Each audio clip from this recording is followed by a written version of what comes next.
High, আমি দিশা। আজকের দিনটা শুরু করছি একদম শান্ত একটা সানডে মর্নিং দিয়ে। ঘুম থেকে উঠেই সোজা চলে এলাম আমাদের বাগানে। শীতের সকাল মানেই অন্যরকম একটা ভাইব। হালকা ঠান্ডা হাওয়া, চারপাশে নীরবতা, আর গায়ে পড়া নরম রোদ্দুর। শীতে রোদ পোহানোই আমার সবচেয়ে প্রিয় কাজ। এরপর শুরু হলো আমার মর্নিং রুটিন।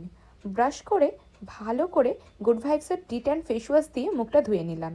শীতের সময় স্কিন হাইড্রেট রাখা খুব দরকার, আর এটা আমার স্কিনকে ফ্রেশ আর সফট রাখে। তারপর ভালো করে অ্যাপ্লাই করে নিলাম পন্ডসের সুপার লাইট জেল ময়শ্চারাইজার, যার মধ্যে আছে হায়ালুরনিক অ্যাসিড। একদম হালকা, ননস্টিকি আর শীতের জন্য পারফেক্ট। এরপর নিজের জন্য বানিয়ে নিলাম 1 কাপ চা। চুপচাপ একা বসে চা উপভোগ করছিলাম। কোনো তাড়া নেই, কোনো শব্দ নেই। এই ছোট্ট ছোট্ট মুহূর্তগুলোই আসলে সবচেয়ে সুন্দর।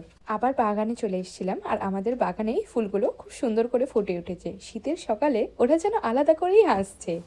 স্নান সেরে বাইরে বেরিয়ে পড়লাম। 5 মিনিটের একটা ছোট্ট হাঁটা, রাস্তায় প্রকৃতিকে দেখা আর কাঠবিড়ালিদের ছোটাছুটি উপভোগ করা, এই সব কিছুই মনটা ভরে যায়। বাড়ি ফিরে দেখি মা লুচি ভাজছে। গরম গরম লুচি আর ঘুগনি, এটাই আমার আজকের ব্রেকফাস্ট, আর একদম সানডে স্পেশাল। সবশেষে বসে পড়লাম আমার অ্যাসাইনমেন্ট নিয়ে। এইভাবেই কাটলো আমার শান্ত, সিম্পল আর সুন্দর একটা দিন। ভিডিওটা যদি ভালো লেগে থাকে তাহলে লাইক, কমেন্ট আর শেয়ার করো, আর আমাকে ফলো করতে ভুলো না, সাথে চ্যানেলটা সাবস্ক্রাইব করতে ভুলো না। আবার দেখা হবে।